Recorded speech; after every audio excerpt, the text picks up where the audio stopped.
ঢাকার শাহজালাল আন্তর্জাতিক বিমানবন্দরে স্ক্যানিংয়ের সময় অন্তর্বর্তী সরকারের উপদেষ্টা আসিম মাহমুদ ভূঁইয়া সজীবের ব্যাগে একটি অস্ত্রের ম্যাগাজিন পাওয়া যায়।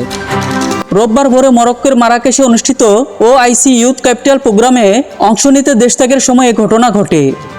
স্ক্যানিংয়ে ম্যাগাজিন ধরা পড়লেও তিনি জানান এটি একটি অনিচ্ছাকৃত ভুল। আসিম মাহমুদ বলেন, প্যাকিংয়ের সময় একটি ম্যাগাজিন ভুল করে ব্যাগে থেকে যায়। স্ক্যানে ধরা পড়ার পর সেটি আমার প্রোটোকল কর্মকর্তার কাছে রেখে যাই। ইচ্ছা থাকলে অস্ত্র নিয়েই নিতাম, শুধু ম্যাগাজিন দিয়ে কী বা করতাম। তিনি আরও জানান, তার কাছে লাইসেন্স করা বৈধ অস্ত্র রয়েছে, যা নিজের ও পরিবারের নিরাপত্তার জন্য রাখা হয়। অতীতে হত্যাচেষ্টার অভিজ্ঞতা থাকার কারণে অস্ত্র রাখা তার জন্য যৌক্তিক বলে উল্লেখ করেন তিনি।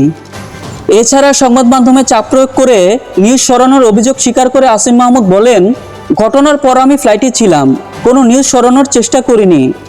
নাগরিক হিসাবে আপনারও নিরাপত্তা থাকলে আপনি বৈধভাবে অস্ত্রের লাইসেন্স নিতে পারেন।